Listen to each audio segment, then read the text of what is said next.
Assalamualaikum, Mem.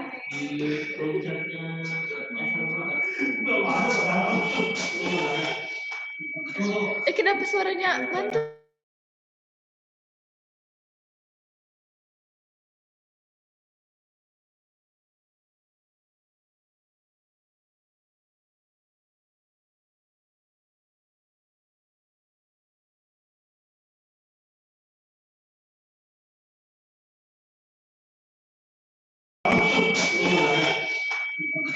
Kenapa suaranya mantul?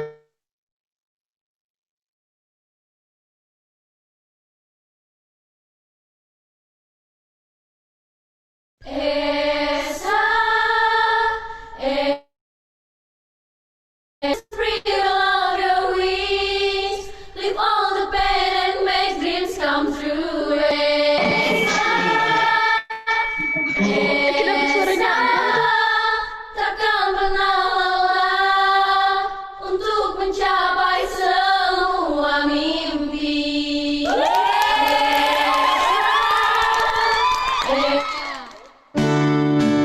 Spread all the wings, live all the pain and make dreams come true.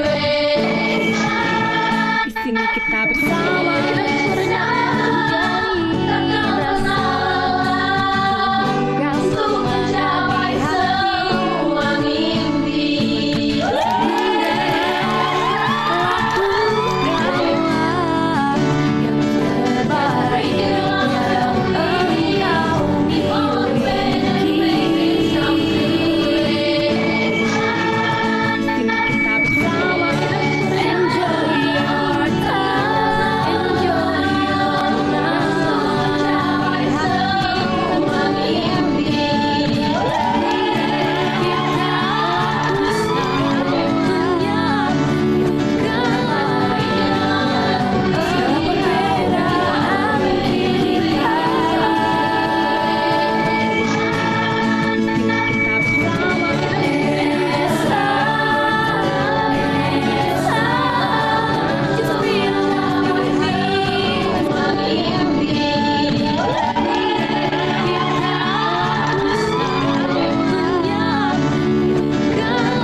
Iya.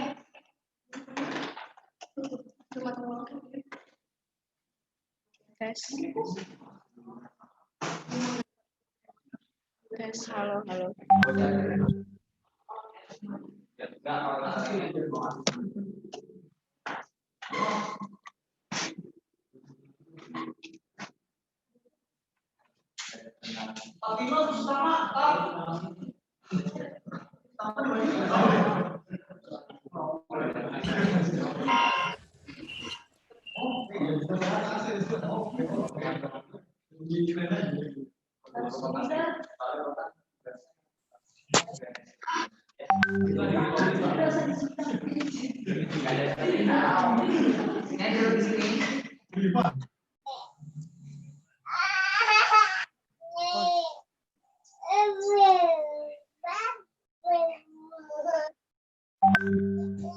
Apa deh? Secara webinar, dilakukan secara online.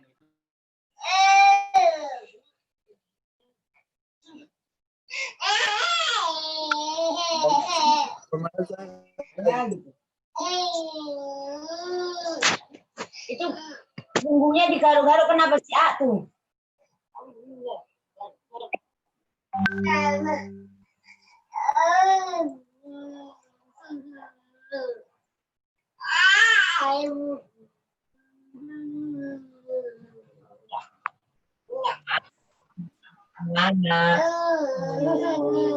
Panas. Panas.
ESA, ESA, just breathe along your wings, leave all the pain and make dreams come true. ESA, ESA, takkan pernah lelah untuk mencapai semua mimpi.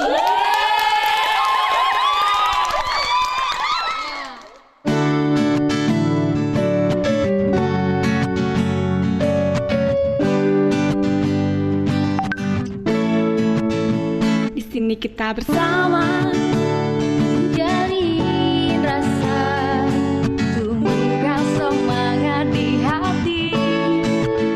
hilangkanlah rasa gundah, lakukanlah Yang terbaik yang engkau miliki.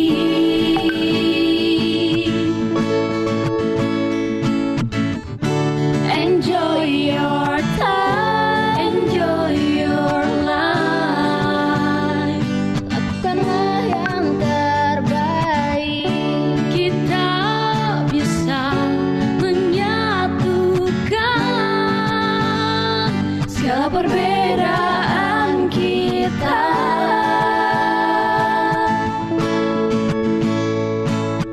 ESA, ESA, just breathe all of your wings, leave all the pain and make this come true. ESA, ESA, takkan pernah lelah untuk mencapai semua mimpi.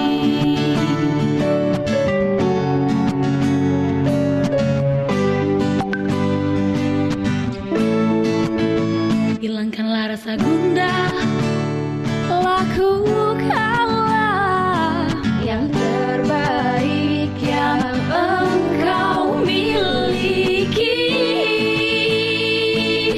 Oh, ESA, ESA, just breathe all of your wings, leave all the pain and make dreams come true. ESA, ESA, takkan pernah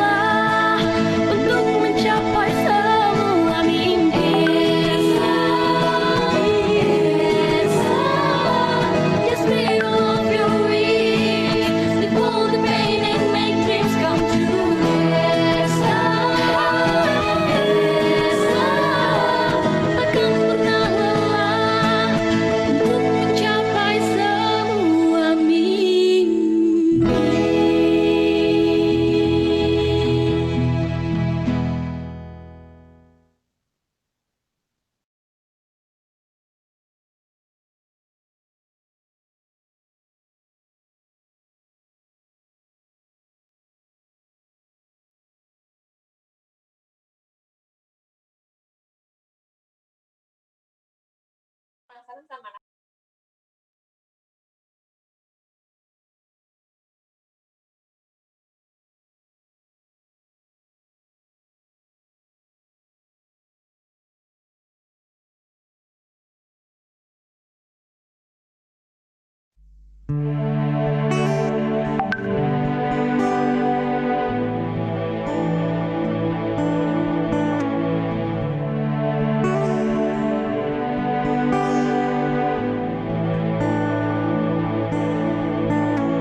Jiwa kami kan ku jaga selalu, raga kami kan ku terangi. Hidup ini selalu ku sirami dengan kasih dan kehangatan.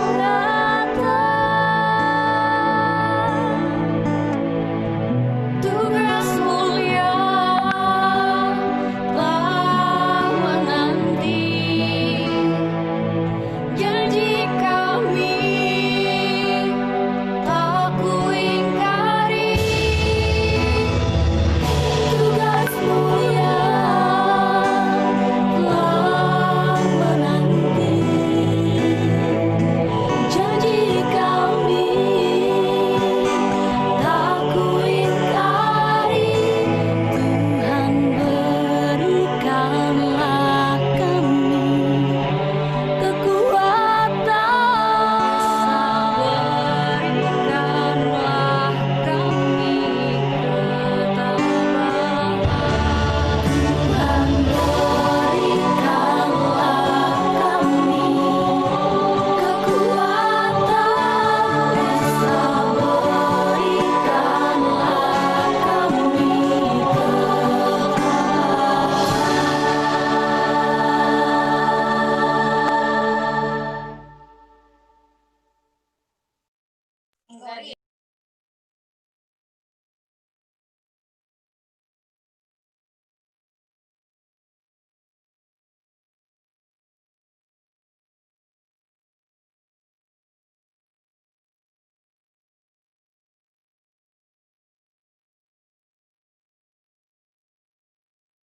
Esa, Esa, just breathe along your wings, leave all the pain and make dreams come true. Esa, Esa, takkan pernah lelah untuk mencapai semua mimpi.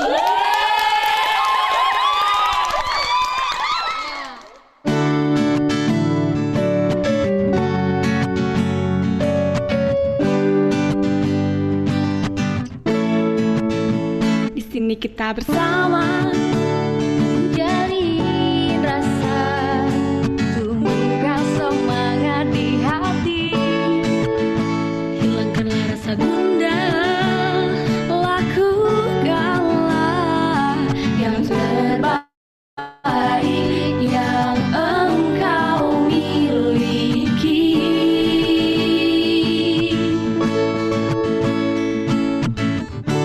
Enjoy your time, enjoy your life. Lakukanlah yang terbaik. Kita bisa menyatukan segala perbedaan kita.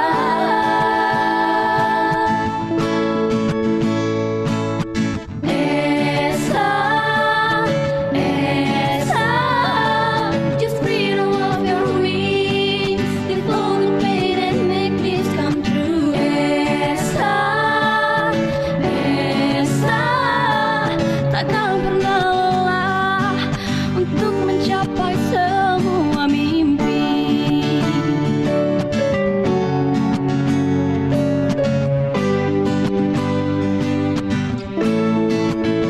Hilangkanlah rasa gundah, lakukanlah yang terbaik yang engkau miliki.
ESA,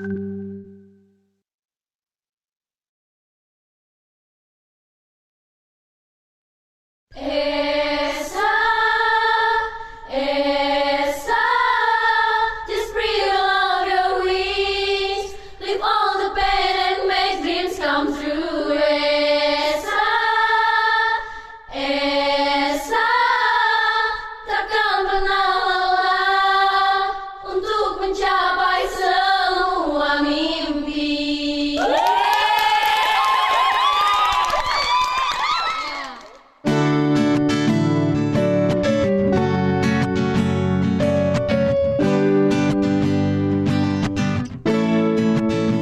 Di sini kita bersama menjalin rasa, tumbuhkan semangat di hati, hilangkanlah rasa gundah, lakukanlah yang terbaik yang engkau miliki.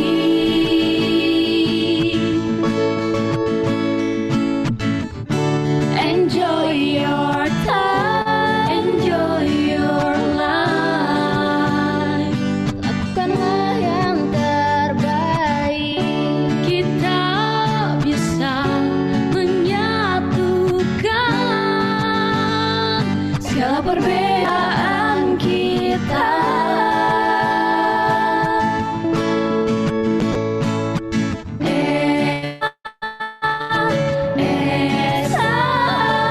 Just breathe all of your wings, live all the pain and make dreams come true. ESA, ESA, takkan pernah lelah untuk mencapai semua mimpi.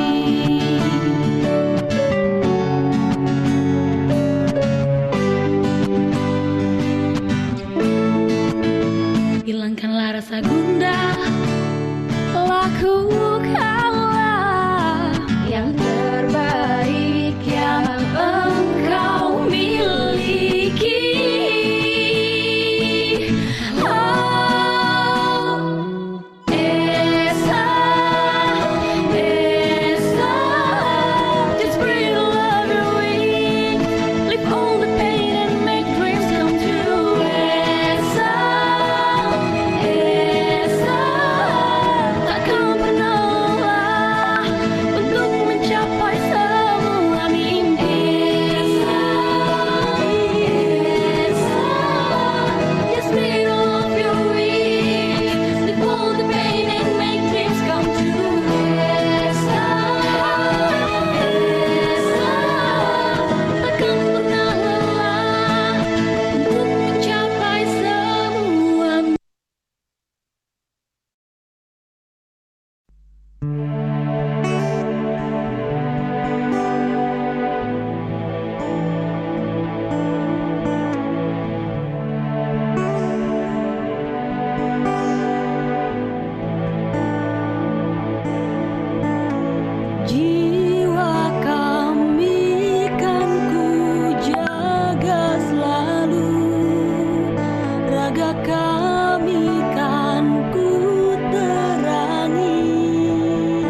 kita bersama menjalin rasa, tumbuhkan semangat di hati, hilangkanlah rasa gundah, lakukanlah yang terbaik yang engkau miliki.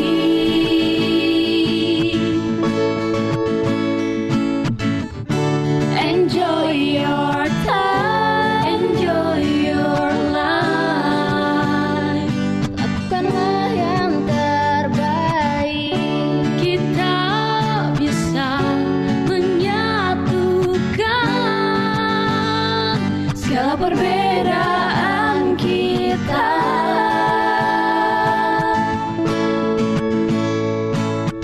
ESA, ESA, just breathe all of your wings, deflow the pain and make dreams come true. ESA, ESA, takkan pernah lelah untuk mencapai semua mimpi.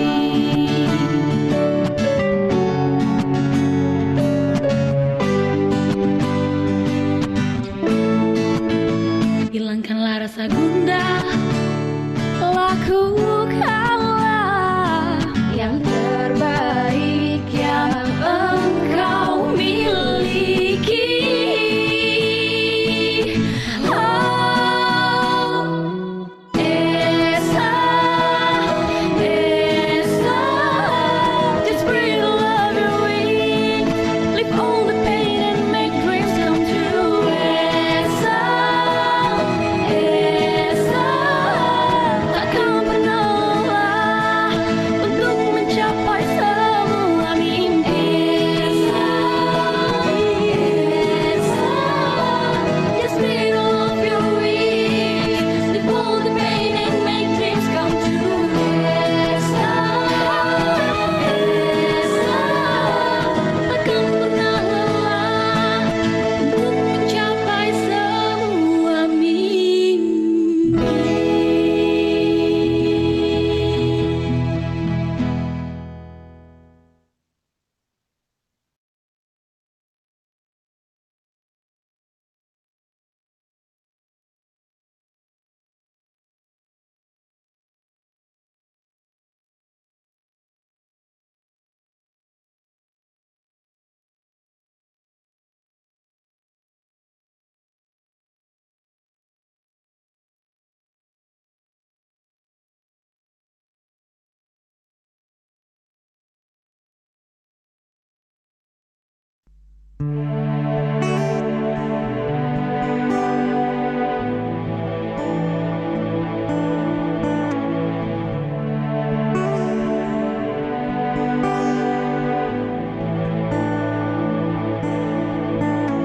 Jiwa kami kan ku jaga selalu, raga kami kan ku terangi.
kita bersama menjadi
ESA, ESA, just breathe along your wings, leave all the pain and make dreams come true. ESA, ESA, takkan pernah lelah untuk mencapai semua mimpi.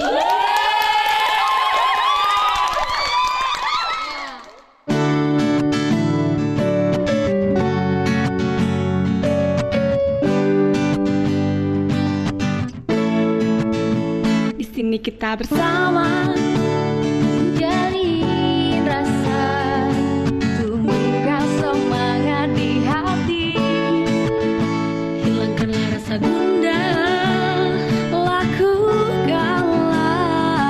yang terbaik yang engkau miliki.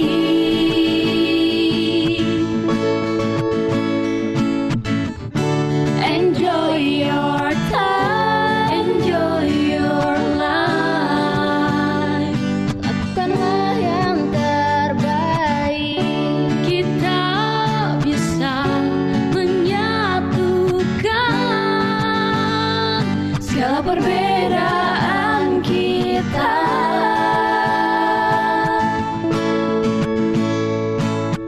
ESA, ESA, just breathe all of your wings, lift all the pain and make dreams come true. ESA, ESA, takkan pernah lelah untuk mencapai semua mimpi.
Tes.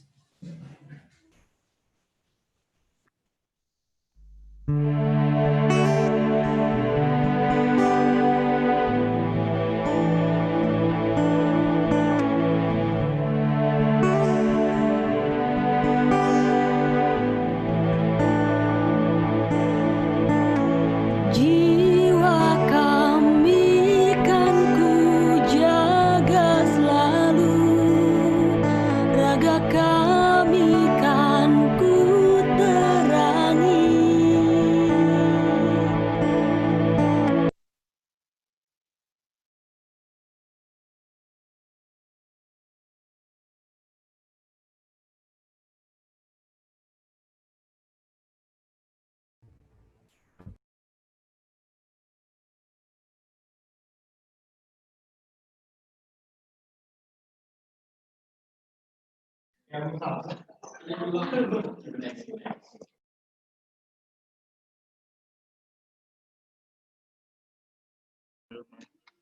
Assalamualaikum warahmatullahi wabarakatuh.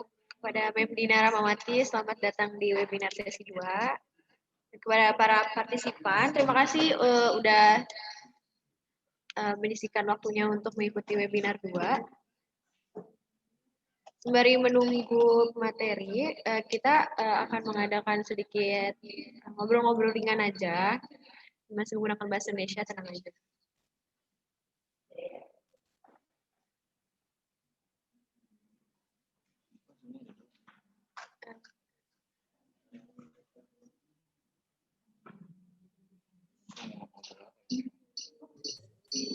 Boleh tahu nih para peserta atau audiensnya siapa aja nih, dari mana saja?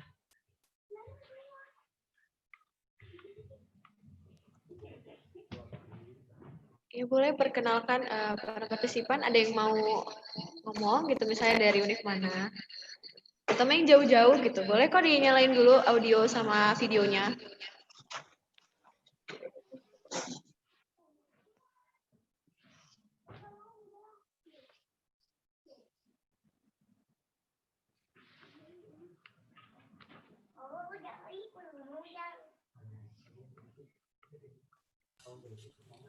Halo, selamat siang Ibu.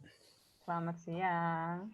Terima kasih Bu, kami diperkenankan mengikuti kegiatan webinar dari ESA Untirta. Saya Herianto Nababan dari UPT Bahasa Universitas 11 Maret. Jauh juga ya, Masya Allah. Terima kasih nih, senang juga sudah bergabung bersama kami ya.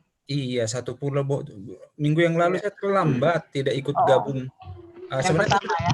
Iya, sudah mendaftar, cuma ternyata lewat grup WA ternyata masuknya, dan saya waktu pendaftaran awal Iya betul. saya lupa memasukkan ke grup, akhirnya saya masuk grup 4 baru minggu yang lalu, tapi saya cegah sudah terlambat begitu. Tapi masih diperkenankan ikut hari kedua, ketiga, dan keempat tampaknya. Iya, alhamdulillah ya. Jadi masih bisa bergabung di seri kedua, ketiga, dan empat. Terima kasih Bu. Ya. Iya, terima kasih Bu.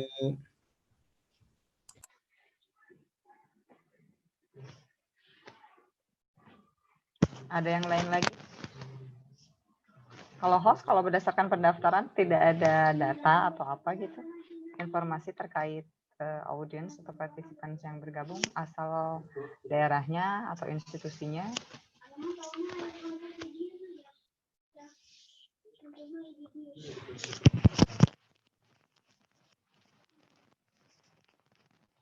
Mungkin untuk para mahasiswa yang ikut webinar juga boleh diperkenalkan. Ya. Oh, suara saya jelas nggak ya? Suara saya jelas? Iya Ibu, cukup jelas. Assalamualaikum Ibu. Waalaikumsalam. Ya, izin memperkenalkan diri, saya Anissa Paramudita, mahasiswa Pendidikan Bahasa Inggris Untirta Angkatan 2017. Berarti semester berapa nih sekarang 2017? Semester 7 Ibu. 7 ya? Oke, semester akhir ya. Jadi lumayan nih, berguna nih buat nanti selanjutnya. Penulisan skripsi, dan pada saat menulis skripsi menjadi artikel ya. Pasti insya Allah banyak ilmu yang bisa didapat. Terima kasih. Oke. Ini nih dari partisipan yang saya hafal nih, di sini ada Rini Dwi Septiani. Apa kabarnya nih Rini? Assalamualaikum, Mem. Waalaikumsalam, apa kabarnya? Nampak lebih makmur ya, barokallah. Lebih makmur memang, Mem. Alhamdulillah sedang pregnant. Iya. S2-nya sudah selesai ya, Rin? Sudah. Sudah, Sekarang kemarin S2 Alhamdulillah. lulus tahun 2019 dan alhamdulillah sekarang mengajar di Universitas Bina Bangsa. Oh, barokallah ya, selamat ya. Gimana, sudah publish artikel atau ada karya ilmiah lainnya yang dihasilkan selama kuliah dan setelah kuliah? Selama kuliah ada satu, setelah lulus alhamdulillahnya itu sudah dipublish satu Ya. dan ini sedang proses ingin publish lagi gitu rencananya. Untuk pengajuan Alhamdulillah, ya AA ya, mudah-mudahan Mem, ya doanya ya, bisa Mem. publish lagi. Iya, amin. Semoga disegerakan ya. Ya, amin. Oke. Yang lainnya nih, siapa lagi nih yang saya hafal? Untuk committee, untuk panitia udah ada ini ya, hadiah nih, kayak sambil menunggu speakernya gabung, saya ada beberapa pertanyaan ya. Iya, Mem. Gimana host? Bagaimana host? Boleh, Mem. Kita quiz aja langsung. Ada hadiah ya? Apa nih hadiahnya? Boleh dikasih tahu atau Ada diberitahu hadiahnya audiensnya itu kira-kira? untuk 2 orang. Untuk 2 para orang ya. partisipan, silahkan di sini dimanfaatkan waktunya sebaik-baik mungkin karena kita akan bagikan hadiah untuk 2 orang pemenang. Masih. Oke, Mem, silakan, Mem. Oke, ya sebentar. Nyambung ke sini. Ya, ini kayaknya mereview ya, sedikit mereview pengetahuan atau yang sudah dipelajari sebelumnya nih. Berhubungan dengan karya tulis ya, atau karya ilmiah yang dihasilkan. Saya persiapan pertanyaannya dalam bahasa Inggris ya. What is the part of your research paper that present conceptual theories related with your research? Kira-kira bagian di skripsi ya, atau tesis atau even dissertations yang barusan yang presents conceptual theory related with your research. Kira-kira apa tuh nama bagiannya? Theoretical review. State your name first. My name is Heranto Nababan. I'm from 11 Maret University. Okay. Yeah, the answer is correct, Nurul. Yeah, take a note. Thank you very Yeah, much, thank ma'am. you. Yeah, it's very easy, Thank right? you for the first winner. The first prize. Thank you very much. Okay. Second questions. Wow, it's very easy. Yeah, it's a trivial question. May I answer too for the second question? Okay. Even though I didn't join the No. last week. Borong ya, berarti bakalan diborong. Bagi kesempatan yang lain, Pak. Okay, it's okay. Thank you. You're welcome. Okay, apa ya? Which one? Wait a minute. Ini Mem yang lebih susah, Mem. Wah, yang lebih. Okay, I remember. Wait a minute. But the question relates to the previous discussions, yeah, especially material from the first speakers in the first webinar. There are some criteria, yeah, for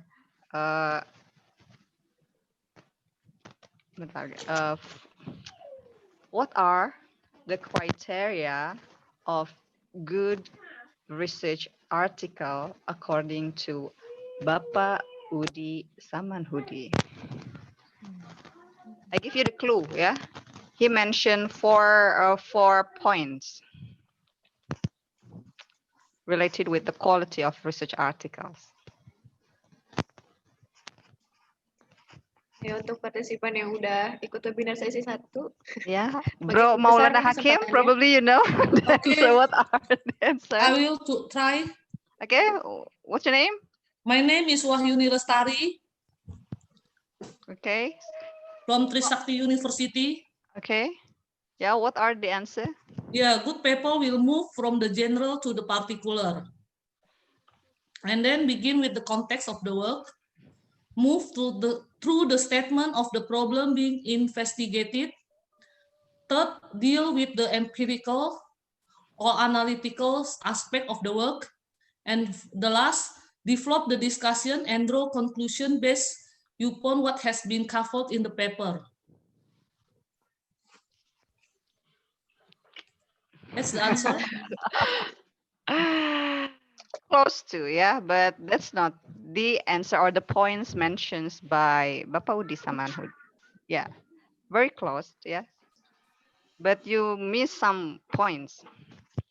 Oh, jargon, yeah. The clear English should be used throughout and jargon should be avoided.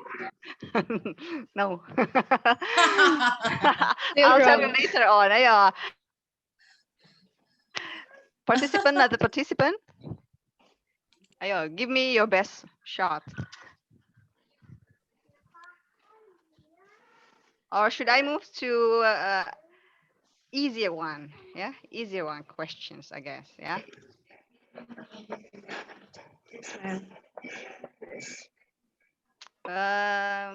Wait a minute. Sentences. What are these sentences called? Yeah, sentences that develop the topic sentence of a paragraph are called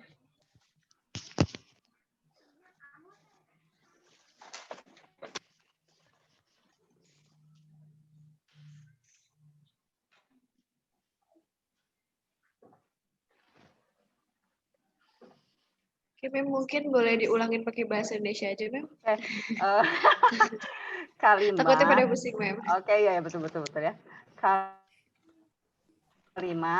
Kalimat yang mengembangkan topik sentence dari sebuah paragraf disebut. It's very theoretical questions.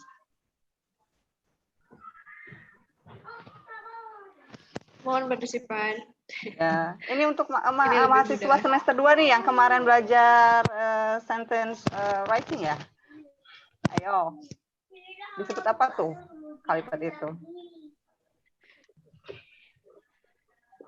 Saya yang jawab aja kali, Mem. Masih ada yang nggak bisa lagi? Ayo nih, masih satu hadiah lagi. Pindah lagi, pertanyaan yang selanjutnya. Masih terlalu sulit. Okay, jump to the next question. Okay. This one is very easy. Okay. Part of your research paper that wraps up the findings of your study.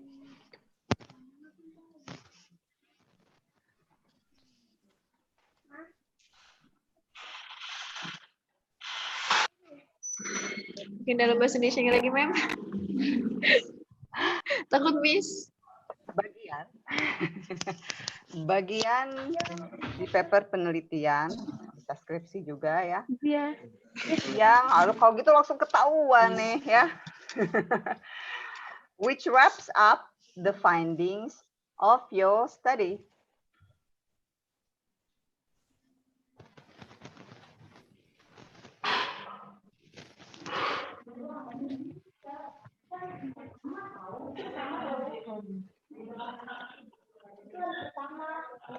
Did I give you a clue?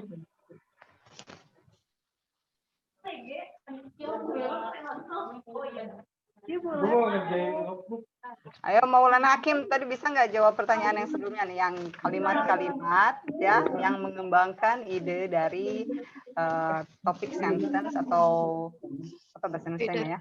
Yang berisik Ya. di mute itu gimana sih? Disebut kalimat apa, bro? Saya buka catatan dulu ya. Oke. Buka modul yang kemarin tuh, yang semester kemarin, ada nggak sama saya? Oke, good.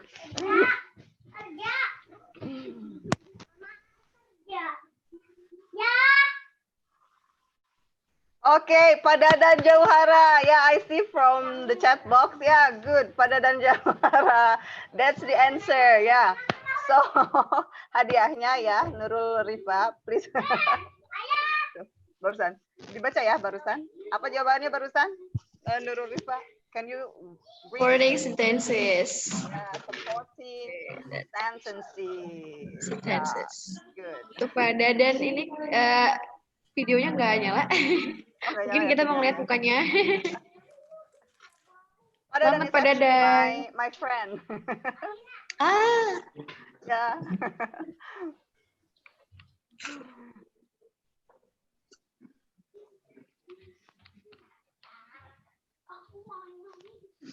Okay, so from the previous discussions ya, atau di bahasan sebelumnya dengan Bapak Yudi Samanhudi dan Bapak Yudi Juniardi, ada beberapa, saya nge-review sebentar ya sambil menunggu, ada beberapa poin yang sangat penting ya. Jadi mungkin ini juga menjadi alasan utama mungkin atau inisiatif ya dari ESA atau dari komite ya untuk mengadakan webinar series ini. Bro Maulana Hakim, boleh tahu nggak nih, perasaan belum diceritakan nih awalnya, kenapa ada inisiatif seperti ini nih, akhirnya ESA membuat webinar series berkenaan dengan, apa ini tuh? Bentar. Berkenaan dengan academic writing for scholarly international publications. Can you please share with us? Oh, okay. I see Pak Erick Kurnia. Hello. Okay. So, okay. Can you hear me okay? Okay. Nurul Rifa. Okay. Yeah. You may take the floor, Nurul.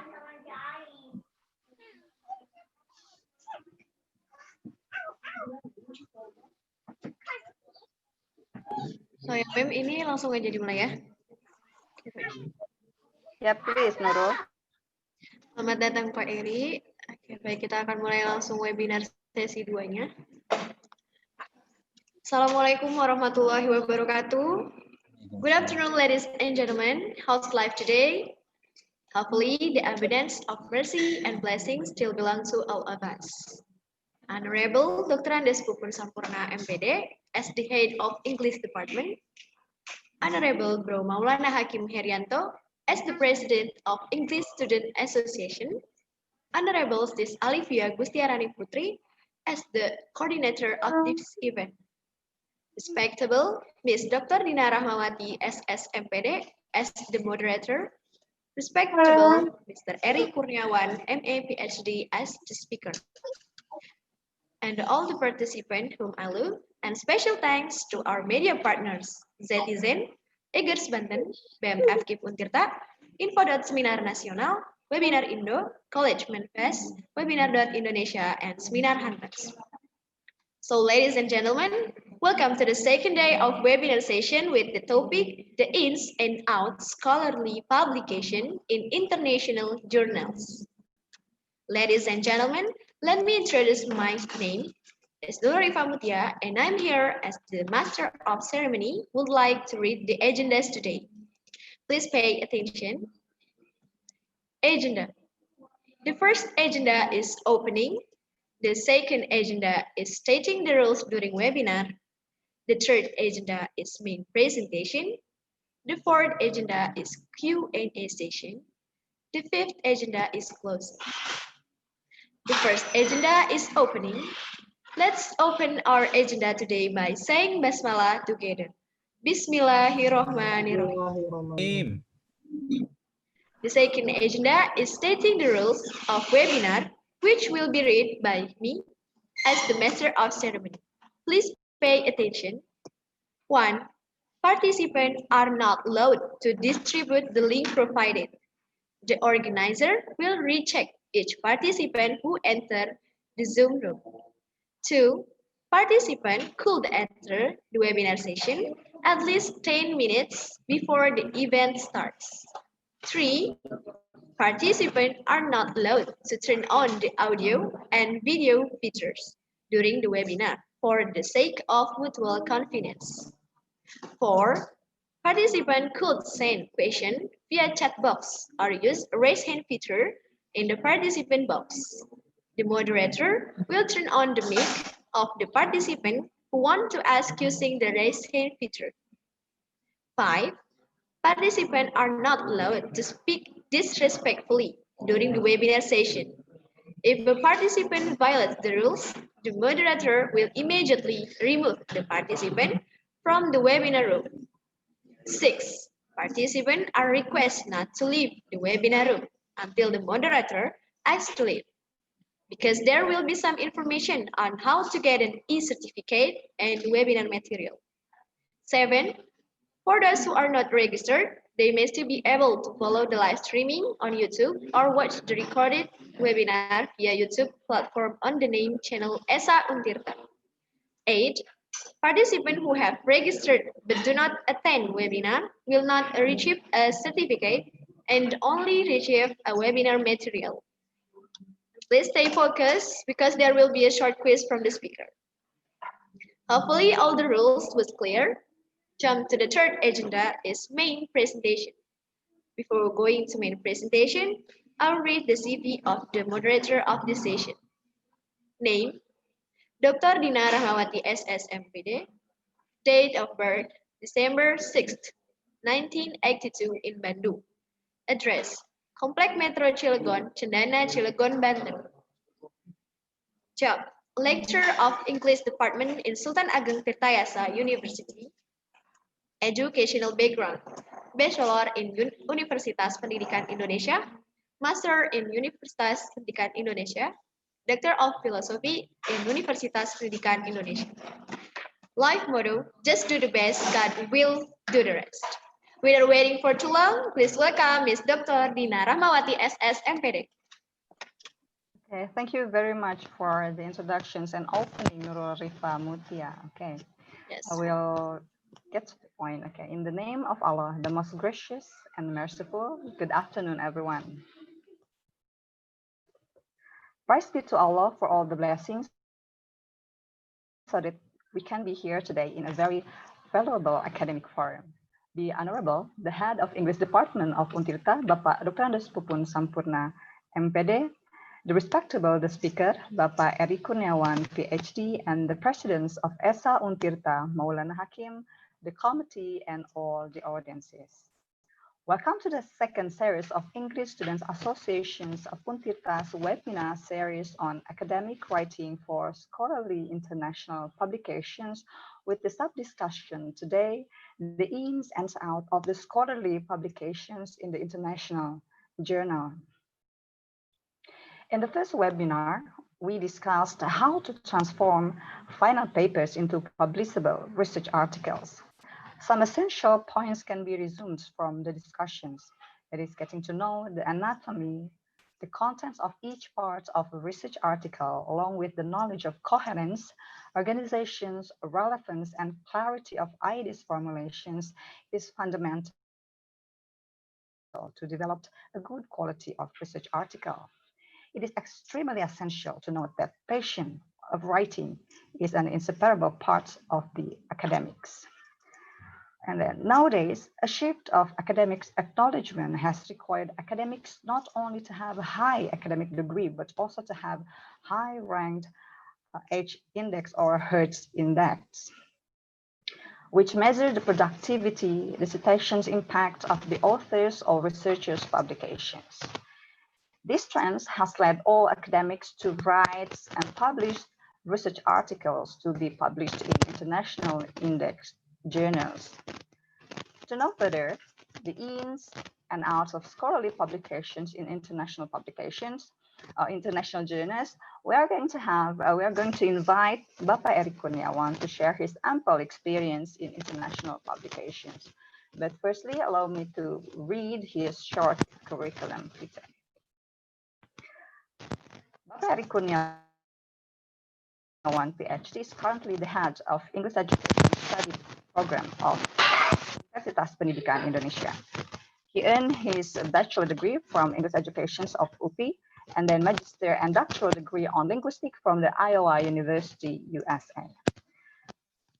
And he also was formerly president of English Students Associations of UPI, president in 2001. So I used to call Bapak Eri as Kang actually, yeah. So it's a little bit awkward for me to address Bapak Eri with Bapak actually, yeah. Because I used to call Kang, yeah, to Pak Eri. And Bapak Eri has considerable articles publications. He has 8 index. But I will only read the current publications of Bapak Eri. Yeah? Current publications are Rhetorical Organizations of Applied Linguistic Abstract, the Scopus Journal Quartal Matter, and published in Journals of Language Studies in 2009. And the second publications, our latest publications, is Exploring Logical Connectives in Journal with Different Indexing Level, a comparison between international and national index journal, published in Indonesian Journals of Applied Linguistics, which is Q2 journal in 2009. And because the committee played a song or hymns of ESA, yeah, I still remember the song when Pak Eri was the president of ESA, yeah, the jingles of ESA in 2001. But I think I'm not going to sing the song, but I still remember that, Kang. Yeah, English, come and join us, English Student Associations, let's come together, and our love will always last forever. Hey. But hopefully, I didn't hurt your ears, yeah, for all the audience, yeah. So let's get back to our business. Without any further ado, let's welcome Bapak Eri Kurniawan. Bapak Eri, you have 15 minutes to do the presentation. All right. Bismillahirrahmanirrahim. Assalamualaikum warahmatullahi wabarakatuh. Waalaikumsalam warahmatullahi wabarakatuh. Can you guys hear my voice okay? Very clear, Pak. All right. First off, I'd like to extend my personal apologies for being late. Somehow this excellent program occurs in the middle of a big family program, so somehow a lot of things are taking place right now. And so please pardon any background noise that may interfere my presentations. I hope nothing bad is happening at the time I'm speaking. All right. I'm really honored to be invited by the English Student Association because, as Budina has mentioned, I was also the president of a similar organization when I was much younger. And so somehow having such a valuable experience being one myself, I felt that it was a must to me. Somehow it was an obligation to accept the invitation from a students organization like ESA in your case. And because I could feel when I was the president, I was hoping to get a speaker from external universities or outside of campus to be in one of our programs. So I'm really honored to be invited, and hopefully I can share with you guys some of my experiences in getting academic manuscript published. All right, at any rate, let me share with you my presentation. Hold on, let me get it right, hopefully. Screen, there you go. Start now. Pardon, okay. Just bear with me. There you go. Can you see my PowerPoint? Yes, it's clear. Yes. We can see your PowerPoint. All right, there you go. So the title of my talk is The Ins and Outs of Scholarly Publication in International Journals. I have to thank Arif, my colleague, for giving me this extremely awesome title. I didn't even come across with such a good title myself.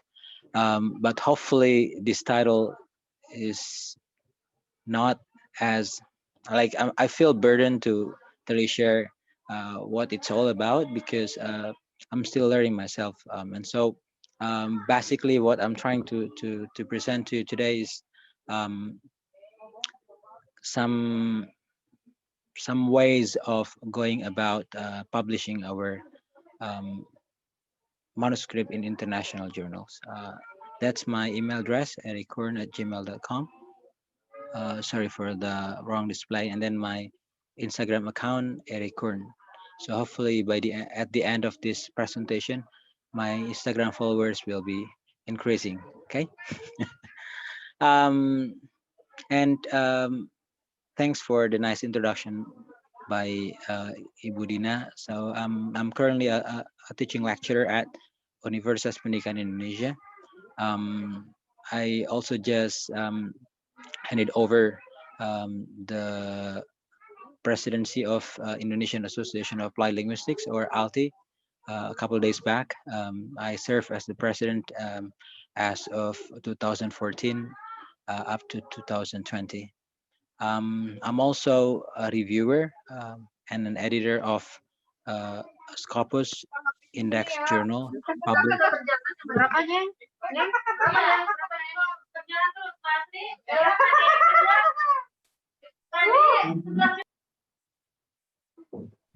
Okay, so we've got some intervention. Let me move on. So I'm one of the reviewers and editors of Scopus Index Journal, published in our university, in particular published by the Language Center. It's Scopus Index Q2. It's called Agile Indonesian Journal of Applied Linguistics. And so if one of you guys has a quality manuscript related to one of the areas subsumed under applied linguistics, feel free to check out our website under ejournal.up.edu, and then go find Ijal, and somehow if you haven't had a username, just make one and log in and submit your manuscript. And an educational background, I graduated from UP back in 2004, and then I went to the University of Iowa to do a study on language. So my area has been linguistics, revolving around language description and documentation and discourse or text analysis. All right, that's all about me. So my plan today is to first introduce the importance of topic selection. I heard from Budina that previous speakers have outlined how to somehow, let's say, polished or prep your manuscript into a ready to submit manuscript. And even though it sounds like we are going backward, but I think it is important for me to really touch on this particular topic, the importance of topic selection, because no matter how good your manuscript may be, if your topic is not that appealing, especially to international readers, then it's mimpi siang bolong. It's just a dream if you hope to get your manuscript published with that let's say very narrowed or local topic. And so that's why I feel it's imperative to introduce the importance of uh, having a nice topic to raise. And then next, I will also explain the importance of writing papers in high quality journals, and we'll later also touch on how to detect or how to identify good or bad journals. And this is very relevant because today, as you are adding your a lot of research to your curriculum vitae, and then you also have presented in many occasions, you will receive emails right in your inbox, complimenting the great quality of your research, and offering to have your manuscript published. And you have to be very careful with such an offer, because if you don't know which one is a good or which one is a bad journal, then you will end up publishing your manuscript in a not so good journal. Plus, you have to pay some article processing fee, which may be hefty in some cases, ranging from around 2 million rupiahs up to 18 million rupiahs. And because you get your manuscript published in such a low quality journal, somehow not many people will see your journal, and so your journal will not be visible to the international community, and nobody reads and cites your journal. And so that's pretty much a drawback of publishing your manuscript in a low quality journal. And then lastly, I will touch on how to prep a quality manuscript. Pretty much brush up on what you have received from the previous speakers on how to really polish a manuscript. Let's say a research report, something like that. All right. Now let's move on to the first topic. Why is it important to select a good research topic? And this is a very empirical question that you need to ask yourself when you want to get something published internationally, because you cannot you cannot hope to get something, let's say, published on Scopus or Web of Science without starting to address this question first. Topic does matter. A research topic does matter. And so no matter how excellent your writing may be, if your research topic is, let's say, outdated or somehow in the body of literature there has been a consensus on that particular topic, and so no good quality journals will offer you publication. Okay, so it's such an important part of your journey to really start with a good research topic. All right. So that's pretty much what I said. Sorry, I somehow jumped. So although you write your paper very well, I believe your English is flawless. But if your topic is not good, your effort somehow will be useless. I mean, useless may be too harsh. You may get your manuscript published, but not in a high quality journal. I'm one of those believers that every manuscript has its own publication, has its own publication outlet. Pretty much like setiap orang punya jodohnya. So even, let's say, a very lousy manuscript will end up being published in a lousy publication outlet. So somehow you don't be downcast. Don't get frustrated when you haven't found the one, right? An outlet that can publish your manuscript. It's just a matter of searching and finding a good fit. All right. So criteria of a good topic. It's in an acronym, FINER. So fine is good, right? FINER is even better. So F is feasible. It's something that can be done. So I once was reviewing a manuscript to be published by a proceeding, an international proceeding, and somehow looking at the title of the paper, I thought, as per my my informed judgment, the topic went beyond the academic sphere. I mean, it has to do with some character, with some morality, but to me, it's at that time my judgment was it was hard to really gauge or approach the topic from a scientific point of view. That's why I ended up rejecting the manuscript or the paper. And so the very first thing that you have to make sure your topic should be feasible. It has to be something that can be done. And let's say in the case of scriptsy, it has to be a topic that can be done within the time limit, six months, for example, or a semester. In the case of a lecturer, doing a research project, it has to be a topic that can be done within 8 months, for example, as a typical research time slot. And so feasibility is one criteria that one criterion that you have to think about. The second one is interesting. And interest, the word interesting is interesting in itself because it has so many collocations, so many meanings. It has to be up to date.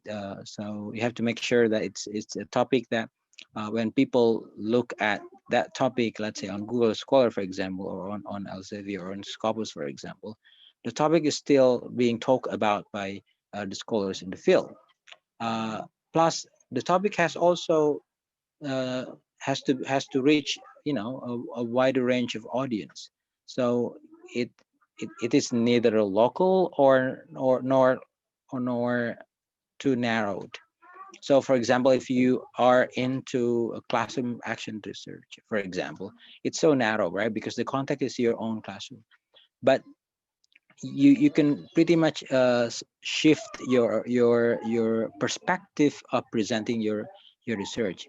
Why? Because your case or the problem that you are dealing in your very own classroom may also happen in other wider contexts, because you are teaching pretty much a subject that many people also teach. You may also be dealing with a problem that some people are also dealing with. And so regardless of the locality of the problem that you are dealing with, trying to address to find a solution, if you can cleverly package your research report into something that is interesting, that can relate to a much wider audience, then your manuscript will get published eventually. And then the next one is novel, so it has to bring up something new. One, because logically as a reader, if I read a manuscript, my expectation is I want to read something that I don't know. Or as the readers, we are pretty much self-centered, right? We want to get something that I don't know. Just tell me something that I don't. So somehow a good research topic has to bring up something that is new. The next criterion is ethical. This is not an area that is quite familiar in our context, because for one thing, lots of universities in our country do not have internal review board, uh, an, an institution that checks or reviews a research proposal.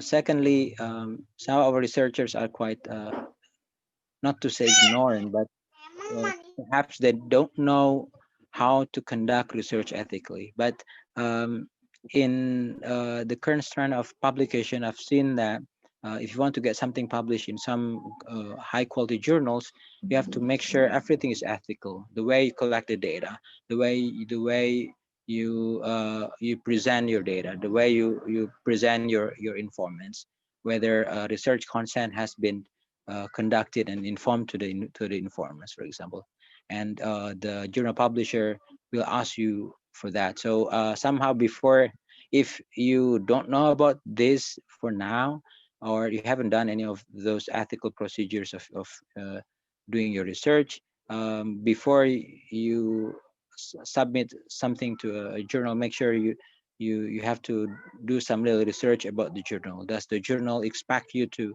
really be transparent about the ethical procedure of your research? If that's the case, then you may want to avoid it, because otherwise you will end up being in a lot of trouble, because your research somehow was conducted without respecting the ethical procedures of doing research. And last one is relevant. So it has to have some implications, either theoretically or practically. So if you are into, let's say, English debate, as I guess some of the activists in ESA may have been engaged in, one thing you have to ask yourself, yeah, if I want to somehow improve the quality of debate practice in ESA, does this kind of topics pertain or have some implication to a wider context, for example? English teaching, for example, or English speaking in a more particular context. And so these criteria are collectively called a definer. Okay, so keep that in mind when you are searching for a good one. And how to assess the novel of your research? You have to do the systematic literature review. So there is no other way. I'm sorry to say this. There is no other way of assessing the novelty of your research, whether my topic brings up something new or not. Do the systematic literature review. To me, it works pretty much like a strategy to find the one, right? Like if you see a beautiful person or a good-looking person, uh, if you want to make sure whether he or she is available, then you have to ask around, right? You cannot simply pray to God or conduct istihara prayer, for example, without asking around. Ask that person directly, or ask his or her friends, or pretty much do your research. The same thing goes to a manuscript, to the topic of your manuscript. If you want to know whether the topic you are talking about is new or brings up something that is new to the table, then you have to do the literature. And today, with the prevalence of technology, let's say Google Scholar in our case, you can simply open the Google Scholar and then type in your topic, and somehow immediately within seconds you can see a list of research reports revolving around your topic. And so once you get a list of previous research, then you can see where your paper fits in that particular field. Okay. One thing that you may ask in this case is my work just duplicating or replicating other researchers' work? And this a sin, yeah, dosa para mahasiswa. So it's a sin that has been has recurred over and over. It's also true in my university. So a senior student, for example, when he or she is trying to write a research paper proposal, he or she will go to library and then we'll look at other research thesis published in the university, and somehow or oftentimes they go the easiest way. They change the context, for example, the influence of an online game or Android game, whatever game it is, to fluency, for example, in one context, and then you somehow change the context from context A to context B, and that's your research. As a research topic, that's researchable, but as something that you want to finally get published in an international journal, that's way to go, right? So that there's a lot to be done if you want to go with that kind of topic. Okay. So ask yourself this: how does my paper differ from the existing ones? You have to really situate where your paper lies within the literature. Okay. All right. Now let's move on to why is it important to publish in high impact factor journals. I'm assuming that you guys are familiar with high impact factor journals. Otherwise, Budina, if I may, we can throw this question to the floor and see if our audience can voluntarily answer this question. What is actually a high impact factor journal? We may hear some responses from one or two people. Okay, so audience, Barry is posting questions assessing to how the audience know about the impact factor of journals. Why is it important to publish in high impact factor journals? Journals can some audience or anyone responds to Bapak Eri's questions. Yeah, you can raise your You hand can raise, yeah. or you raise your legs, Yeah, or the committee will unmute your right. Anyone? Oh, sorry. Go ahead.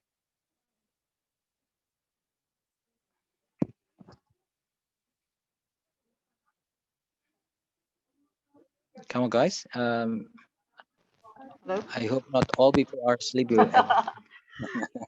including the moderator. Huh? Probably the audience are internalizing the questions, what the questions is all about. So wait for a second. Or Bu Okay. Murti Ayu or Padadan or Go ahead. other audiences. Yeah. The question is, what is a high impact factor journal? Factor journal. Right. Anyone? Go ahead.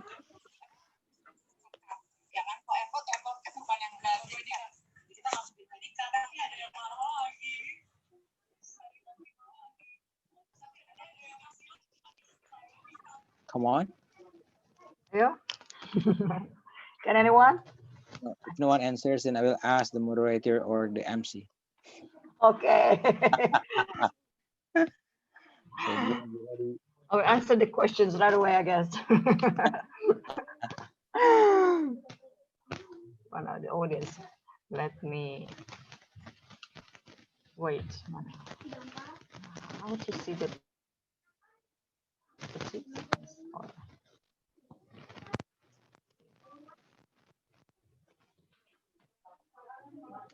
No one? Or no one? let's tease the MC, Nurul. Come on. Nurul. What is a high impact factor journal? Maybe you have some idea. If Nurul is still around.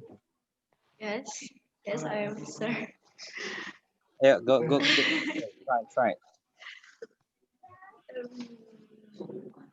I guess I can answer the question, sir.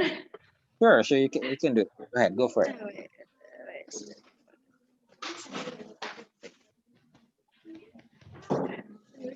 It's okay, I won't fail you.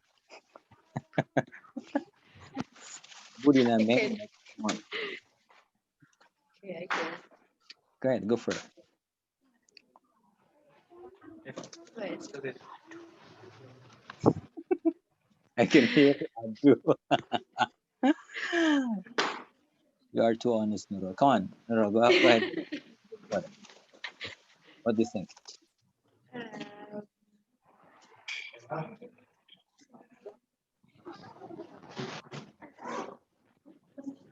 Yeah. Thumbs up. Nurul, Give up. Give up. Give up. Giving up. Nurul is giving Yes. up, Pak Erin. Pimpinan partisipan, sir. I can't answer the question. Sorry. Oh, can I answer the questions or no? Moderator can help me. Moderator. So high impact factor journals are journals who have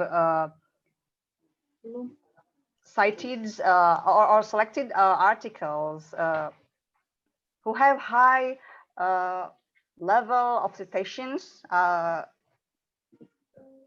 journals which has journals which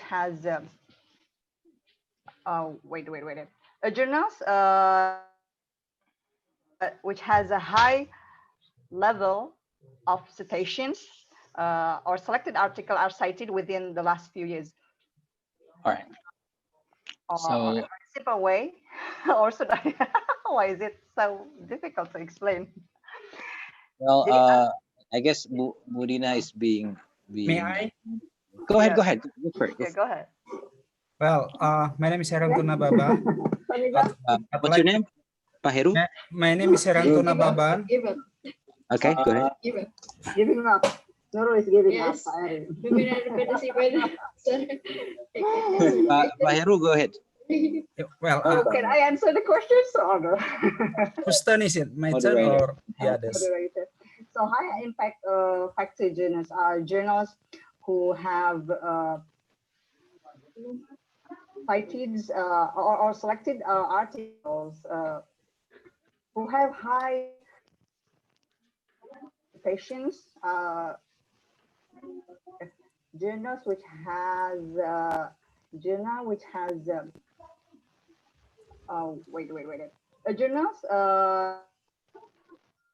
which has a high level of citations or selected article are cited within the last few years? Okay. So, simple way, or should I? Why is it so difficult to explain?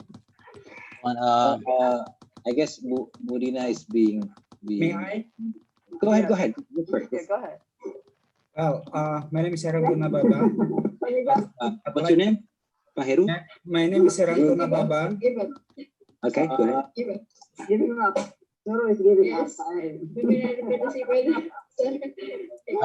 Budina, Heru, go ahead. Well, Are we having technical difficulties? Yeah, I guess I have to technical difficulties because the voice is Repeating, right? yeah, repeating. Who have Hold on.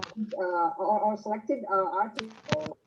Right. So your voice is way too beautiful that it repeats itself, right? No, I don't know. Can anyone help, or is the problem with me or with the connection? Or perhaps let's try stop recording. Maybe from that. Level citations. Right. Because your answers repeat themselves. Okay. So, way, or should I? Why is it so difficult to explain? I guess Budina is being. Okay, it stopped. Does it stop now? Yeah, it stops right now. Okay, good. Sorry for the technical problems there. No problem. I mean, it's something that we may have to expect in this kind of online webinar. All right, let's move on. So, why is it important to publish in high impact factor journals? Does my voice repeat itself now? No. No. Yeah. Good. All right. So first one, publish or perish. So in order for you to exist internationally, then you have to publish, right? So that's the only two choices you have to make. You either have to publish or you have to then you will perish. And then in high impact journals, your research will gain greater visibility. A lot more people will see your research, and hopefully at the end of the day, some people will cite it. And that's pretty much the ultimate goal of our research, right? We want to disseminate, we want to spread the outcome of research so that people will know about it and finally cite it, and then increase ultimately the chance of citations, and then greater recognition among peers, right? You will get high recognition just by getting your research published in high impact journals, and some associated benefits such as promotions. In today's world, for example, in Indonesian context, if you want to get promoted into a professor in some certain area, let's say if you are still young, like you haven't worked for the country for over 20 years, then you have to get your manuscript published in a certain rank. Like if you are in science field, you have to get your article published in a journal that has a journal impact factor of 0.5, for example. If you are in humanities field, 0.4. If you are in arts like language field, at least you have to get your article published in a journal article with a GIF of 0.25. So somehow impact factor defined, let's say, as journal impact factor, whatever it is, in whatever indexing companies or agencies are vital in our career, because it is an index, or it is a sign of visibility and thus citations. All right, now let's look at some attributes of a good manuscript. So when you have your manuscript done, ready, right, to be submitted to a journal publisher, one thing you have to, a couple things you have to make sure. First, is it concise enough? Our fellow researchers in our context somehow opt for this motto: the longer, the better, right? If you are writing a scriptsy, you are competing with your peers for which scriptsy is longer in terms of the number of pages. Because somehow in our world, in our context, um, the longer the transcript, the better, the higher the quality. And it's not the case. In the other part of the world, scriptsy, for example, has been shortened in a way. So it's no longer 15,000 words, for example. Even the length is not a matter anymore. Because people don't have all the time in the world to read all those lengthy articles. Okay, so it has to be concise but powerful. It contains all the important parts of your research, and it has to be story-like. So narrative kind of writing style is praised in today's world. um, um, we've seen this shift in the past few years. So initially in the old times, the way we write a scientific paper is kind of dull, right? Dull, boring, and expected. But now we've seen some changing trend to a more story-like. And then as part of the Western paradigm, has to get to the point, don't beat around the bush, and then you have to make sure that your manuscript is arguably free from grammatical, writing, stylistic errors, and lots of tools are available for you to help, like Turnitin or Grammarly, or even Google Doc. Maybe this is something that maybe some of you are not aware of. So if you don't have Turnitin because you don't have money, let's say, to pay for the subscribe version, you can simply upload your manuscript to Google Doc, and Google Doc will automatically check your grammatical and stylistic errors and provide some suggestions. So Google Doc today is such a powerful tool to help you fix some of these particular areas. And then you have to make sure you recognize contribution of others. In this case, citation. So if you claim something and this claim is actually coming from your reading, you have to make sure that you cite. So don't claim a piece of knowledge that actually belongs to other as your own, because otherwise that's actually plagiarism. And then technically correct in terms of methodology, for example, in terms of writing format and so on and so forth. Okay. Now, how? So suppose that now you have your manuscript ready, right? You have checked everything, and you're ready to find a journal outlet for publications. The first suggestion is aim high. So you have to go for high quality journal first. Why? Because as pretty much like the saying around our culture, right? Cita-cita harus tinggi gitu loh. Gantungkan cita-citamu di setinggi langit katanya. So you have to go for first tier journals. Why? Because even though it's much more demanding than lower counterparts, but you will get the experience, some experience that you won't ever get in low tier journals. Like for example, reviews, very detailed reviews from the editors or even reviewers. And so even if uh, eventually your manuscript gets rejected, for example, because you're not lucky enough, for example, but uh, at the very least you get all these reviews or comments or suggestions for revision from world-class editors and reviewers. So my suggestion is aim high.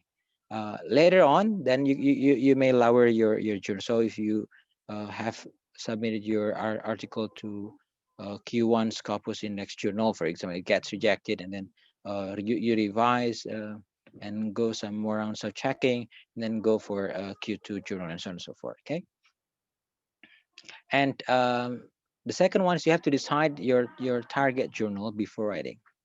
And so you have to know first who to propose, which journal you are targeting as you are writing. So then as you are writing the way the journal wants you to write. So there is no adjusting necessary somehow. So and different journals somehow demand different styles, different kinds of writing.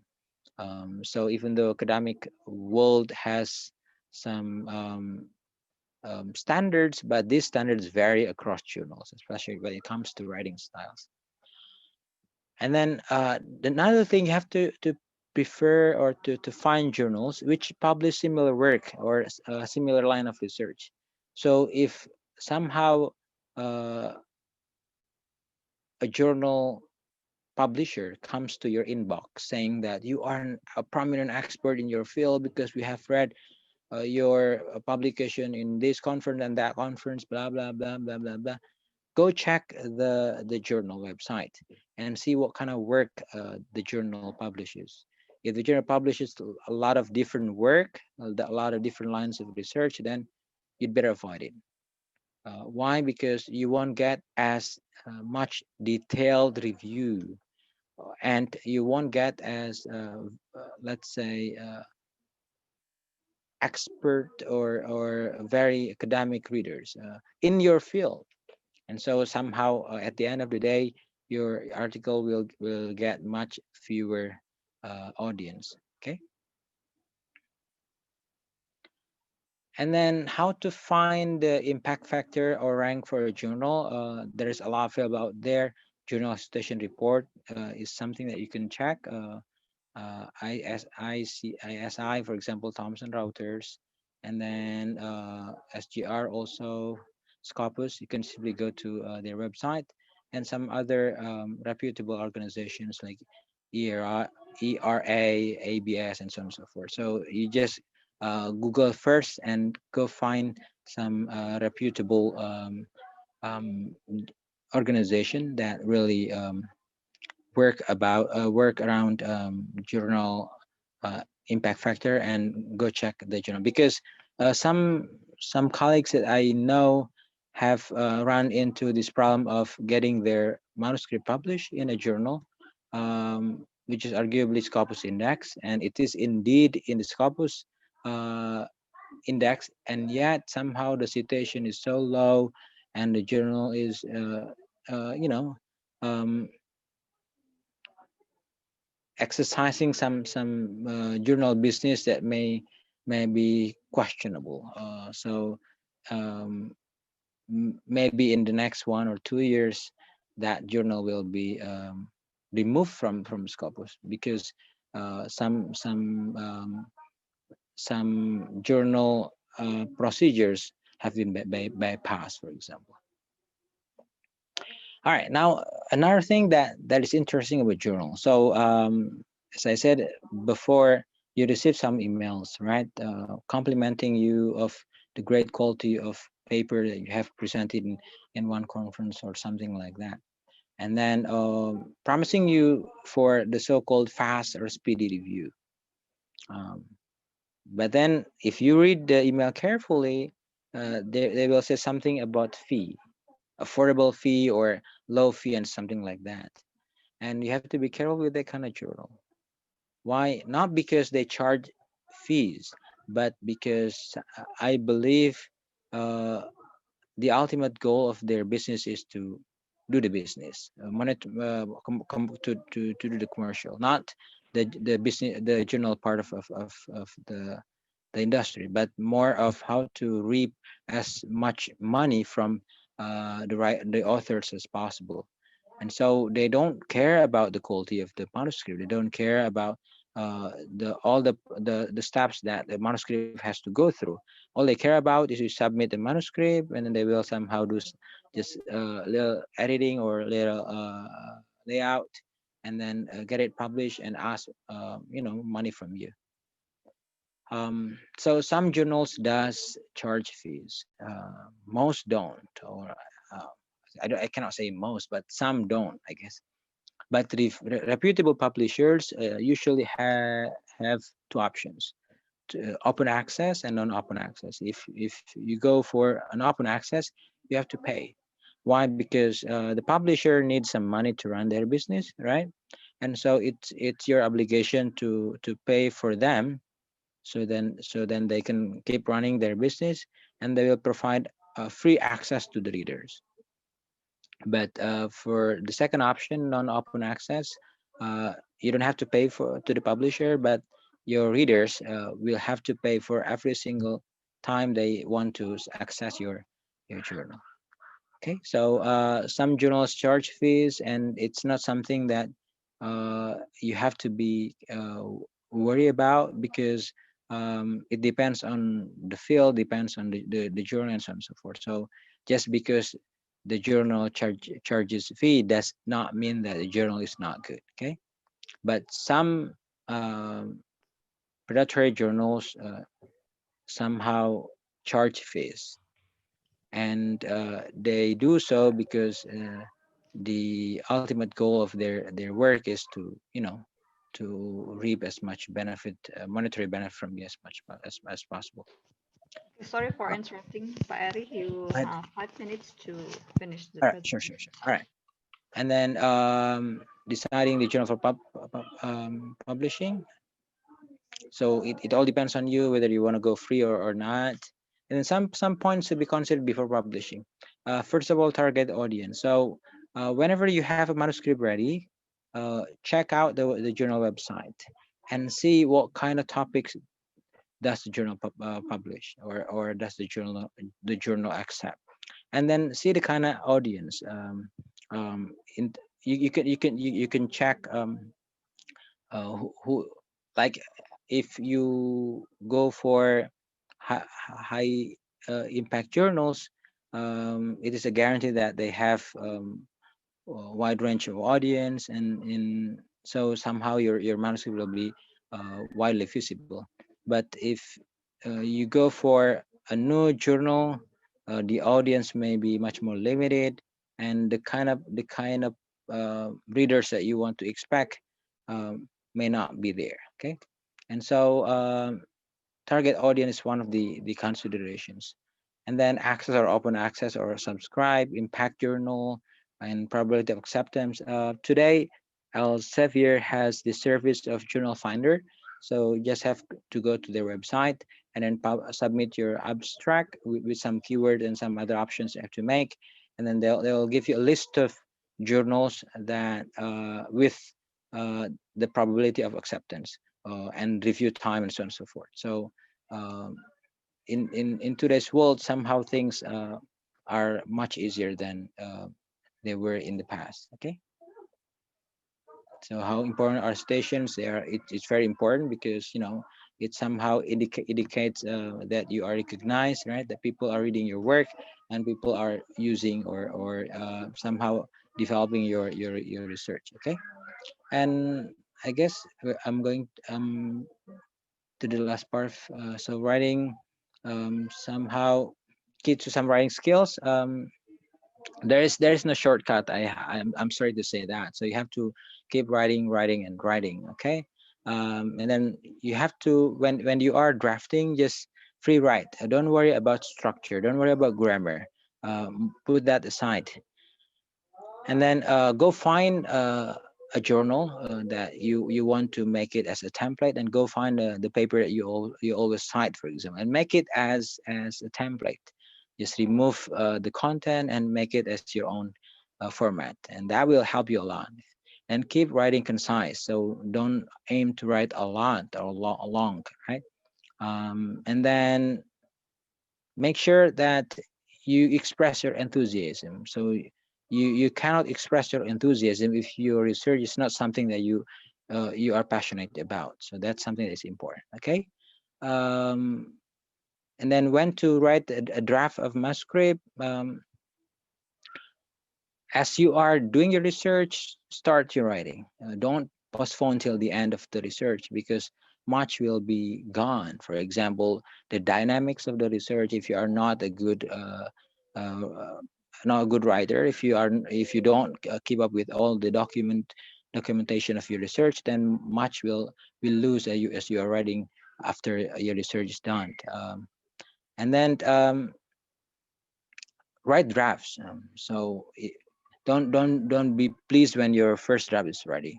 you go for a second draft, or maybe you can have someone proofread your draft, and then you can go to a seminar and then present your work, and you can get some suggestions. Okay.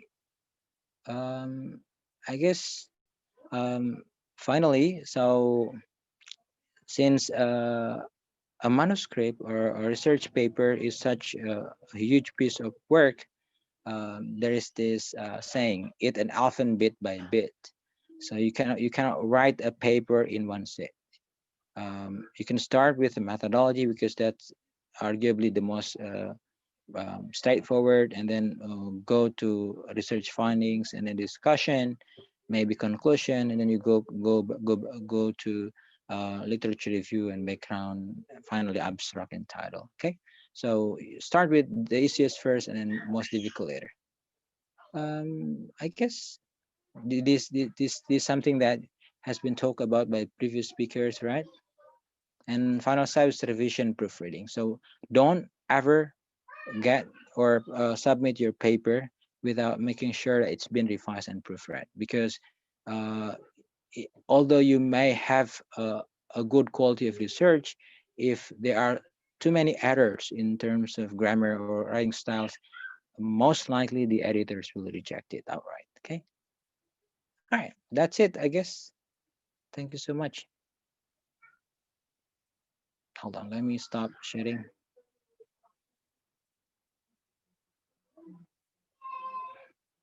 Yeah, Budina, mangga. Oh, okay.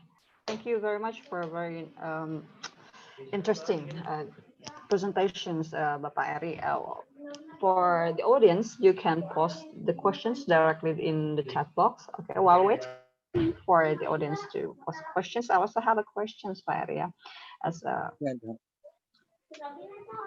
as we know that reading nutritious references is important to have a good research article. Right, The right. outputs are the writing. Our writing is determined, by the input or references we read. Do you Right, have any right. suggestions? How can we get nutritious references despite the fact that in Indonesia we have so limited access to high quality references?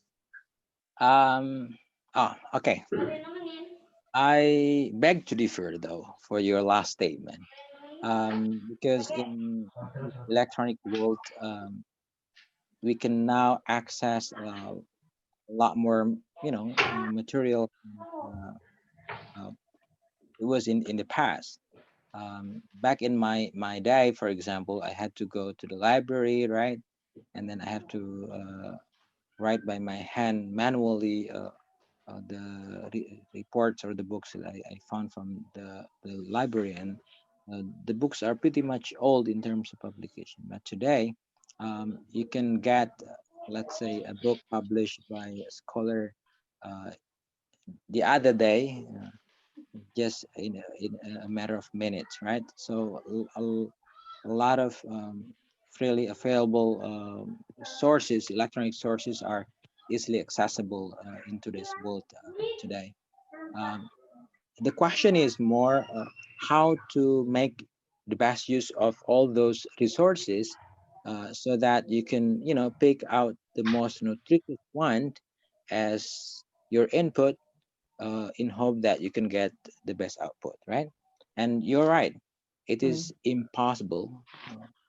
It is difficult, if not impossible, to arrive at the best output possible. Let's say a good manuscript, if your input is not nutritious. And by that, I mean, if you read, let's say, low quality journals, if you read simply scriptsy, if you read simply books published, in our neighborhood, without looking at the recent literature in the world, then I would bet it is hard for you to get your article published. Why? Because I can predict that the outcome of your paper is not that excellent.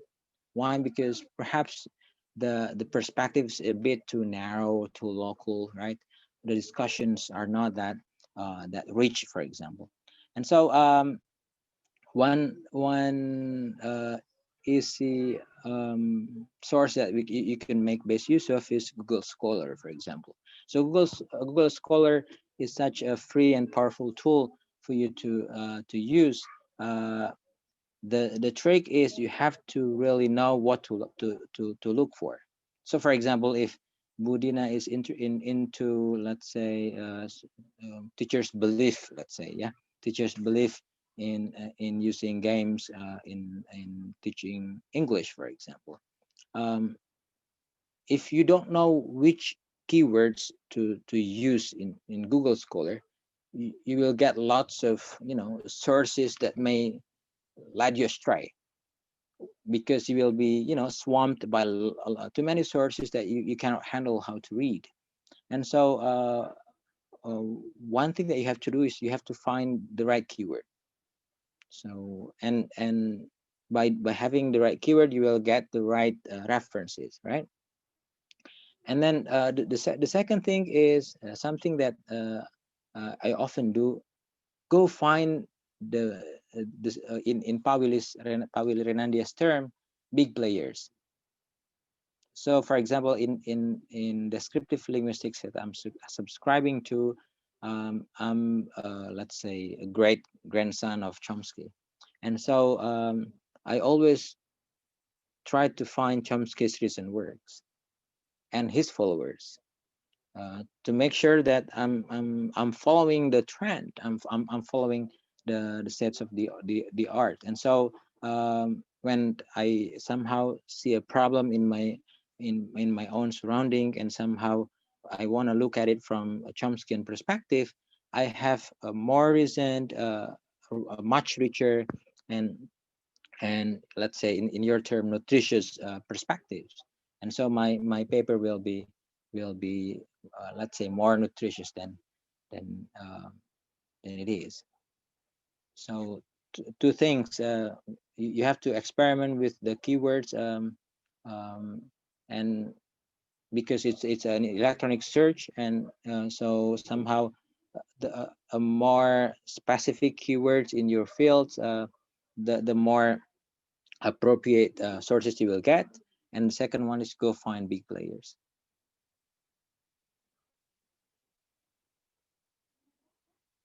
So we need to be players, yeah. Okay, the next questions come from Bu Aisyah Hamidia. How to find studies related to the topic we are working on in high impact journals, probably in how to navigate the study, which has to be included in our manuscript or research draft. One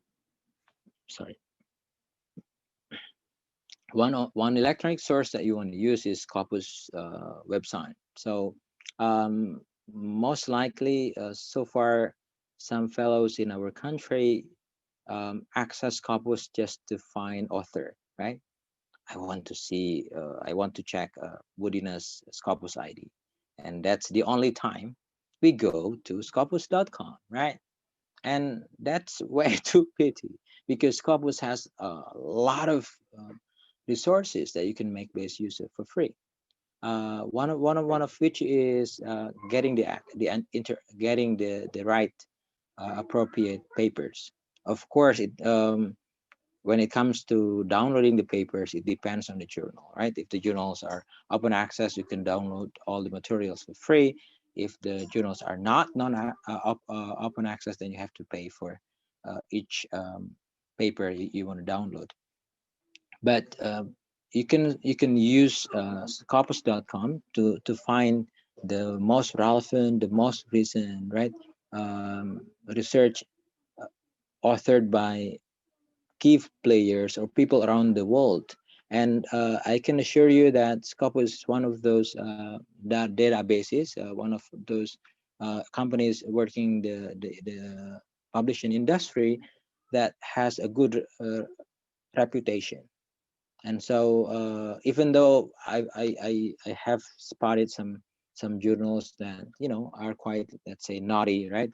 They they trick Scopus into believing that the journal is good, and yet what they are doing is just soliciting as much money as possible from the authors. But I always somehow see that that kind of journal will disappear in the next 2 or 3 years, because Scopus does check the journal's reputation or the journal's business process quite regularly.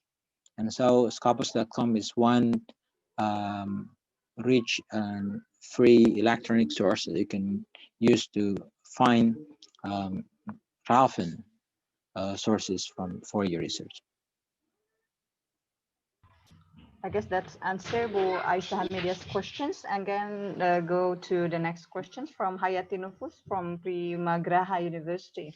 Let's say we have a manuscript, okay, article manuscript. How to select a journal which suitable for our manuscript, Pak Erick? All right, as I said in my presentation, there is this service provided by Elsevier, Journal Finder. So you just go to google.com and go type in Journal Finder. And so Elsevier provides a service that helps you find the right fit. What you need to have ready as you are using their service is an abstract. So you have to make sure your abstract is ready when you are using the service. Why? Because you cannot simply enter or type in your title, for example. It doesn't suffice. So you have to upload your abstract. Then you have to do some make some choices in terms of which field, right? Or either science, natural science, or humanities, social, whatever. And then you have to choose whether it's open access or not, and it will impact, right, you financially. So if you choose for open source, you have to pay, but your readers will be free to or download your paper. But if you go for non-open access, it's free for you to you don't have to pay for anything when you are publishing your paper, but your readers will have to pay.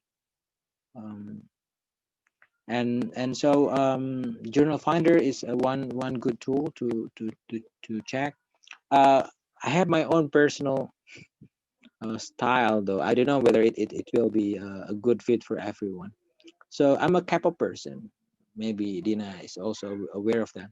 So I'm a Kappa person academically. So if I know Dina, for example, Dina is quite productive in her intellectual field, I will capo her. I will look at her profile in Scopus, for example. I mean, that's what I always do. I don't know why, but I feel some, I don't know, some joy of doing that.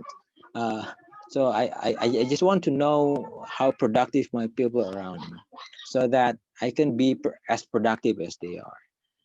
So whenever I hear someone who is so good at writing or publishing internationally, I will look at them on Google Scholar or on Scopus, and I will check their publications. So, for example, Dina has her paper published in Sage Journal, for example. I'll check out the journal, see how good the journal is, and how relevant and so forth. So that way I can keep updated with the kind of work that people around me somehow have been doing. Why? Because in this academia, we cannot work on our own. We have to be in habitat, and you have to make sure that it's a productive, right, enriching or academically or intellectually rewarding habitat. So however productive you are, if you work in a non-productive environment, I can guarantee you will be non-productive in a matter of 2 or 3 years. And this environment has not is not to be translated literally. So like you can work in the best possible university, and yet somehow you feel content with what you are, as far as a career is concerned. And so you don't go for something new, you don't find some research mates, for example. You don't go to conferences, you'll be stuck. And so you have to make sure that you in my case, I always capo. I always try to find what people around me have produced, have done, scientifically speaking. and will somehow, duplicate what they've done best. So I can be like them. I mean, that's just my personal style. Yeah. Okay, I guess there's no other You're still questions. muted. Yeah, Pak Eri's statement, I guess, wraps up our Q&A sessions. Wait, so actually there are a lot of interesting notes. Yeah, I wrote from Pak Eri's presentations. Yeah, three of them are good topic is the key for international publications. And final formula or criteria to have a good research article are feasible, interesting, and novel, ethical, and relevant. And additionally, for academics, publishing research articles is an ultimate obligation.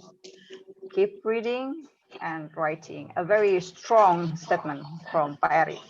Published or perish. Okay. Pak Eri, can you please give a closing statement? All right. Let me depend from my sin of, threatening you, right? If you want to not perish, but so there is actually a more encouraging saying from Dr. Gosh, I forgot her name, Lee, I guess, from NIU. So she says, publish and flourish, publish and flourish. So just Publish forget about and all the flourish. threats that are Okay. Yeah. flourish, So right? it's more. So just forget all the threats that you are facing. Just keep in mind, if you publish, you will flourish. Okay, good. It's more positive. Published and flourished. Okay. The closing Right. statement, okay, for me, to have our article published in a highly reputable ranked international journals. Actually, it's also a motivation for me. At the beginning, you will find a lot of rejections, but never give up. Keep learning because rejections provide lessons to make your writing better. Okay, let's wrap up our sessions. Back to you, Nurul Rifa Mutia. Hey, thank you so much for the closing statement from Mr. Eri and Mrs. Dina. Thank you so much for the speaker, Mr. Eri Kurniawan, for delivering amazing material today. Thank you, Ms. Dina Rahmawati, as the moderator today. And thank you for all the participants who joined this webinar session. And special thanks to our media partner, Z Design, Igers Banten, BMFKIP Untirta, Info.Seminar Nasional, Webinar Indo, College Manfest, Webinar Indonesia, and Seminar Hunters. Okay, I have some information for all the participants. All of you have same chance to get a certificated e-material on the form of PDF.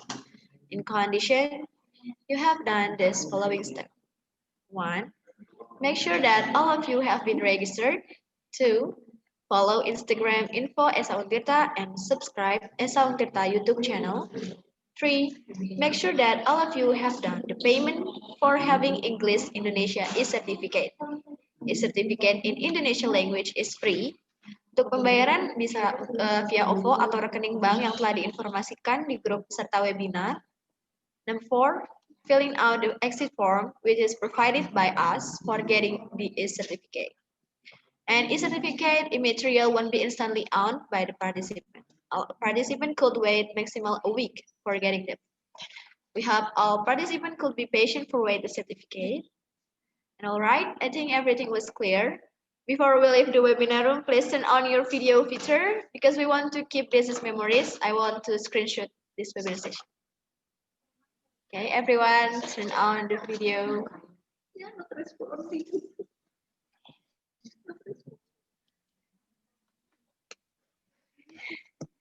Still waiting for all the participants. Please turn on the video feature. Okay. I will count 1, 2, 3, and please show yours with a smile, okay? Okay, 1, 2, 3. Next. 1, 2, 3.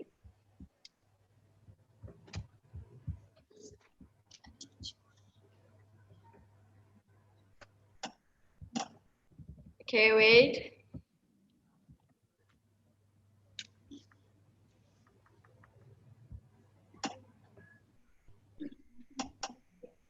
Wait for all participants. Please wait.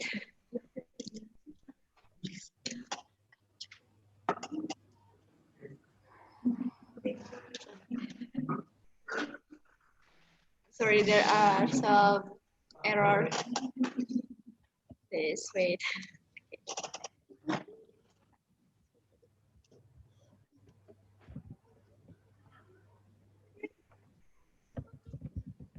Hey, situ sambil Wait.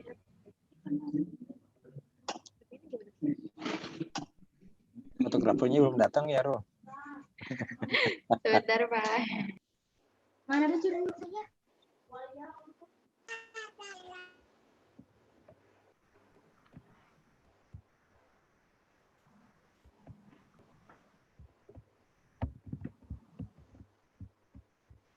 Okay, is it done? Nur? Kang Yudi tadi, ayah Kang Yudinya. Yeah. Kang Ari, I forgot to say that I am very honored, yeah, to be your moderator, to see you here. Thank you very much.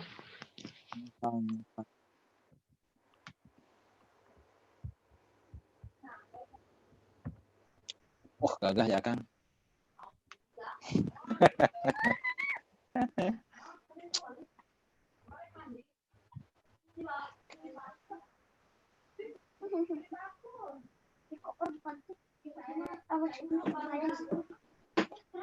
Ini sesi foto udah ya, saya udah ngap tahan napas ini Yeah, biar I guess nampak. it's done, it's finished, sir. Yeah, it's finished. Okay, The all committee right. has technical problem, I guess. All right. Then Error. Okay, sorry. Okay, No now problem. jump to the fifth agenda is close our agenda today by saying Hamdalah. Alhamdulillahirabbil alamin. Master of ceremony, ask for apologies if I made a lot of mistakes and there's some error in this webinar session. Thank you so much for your kind attention. See you later on the next webinar and wassalamualaikum warahmatullahi wabarakatuh. Thank you. Waalaikumsalam warahmatullahi wabarakatuh. Again soon. Banyak, Mem.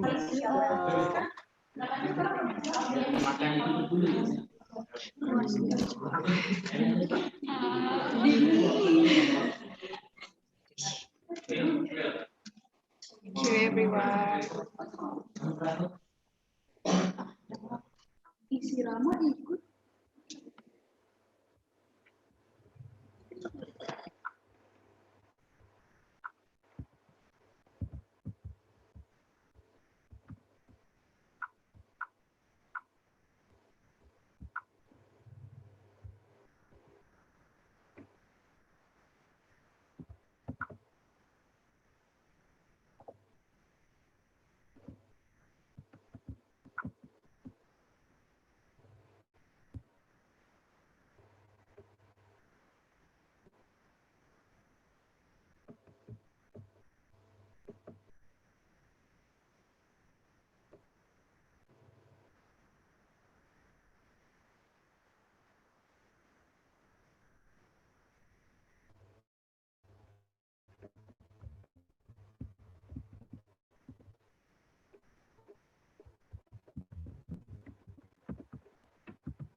Di kampus sampai kapan, Rifa?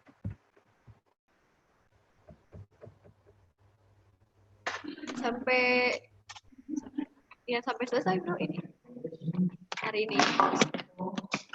Kenapa bro?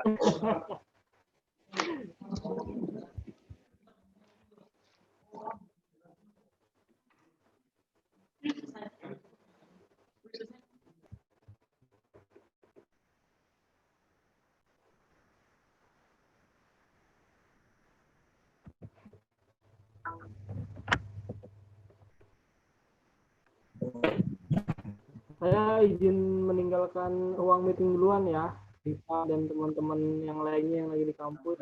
Semangat, semangat. Sudah. Silahkan bro, silahkan semuanya boleh meninggalkan webinarnya. Terima kasih.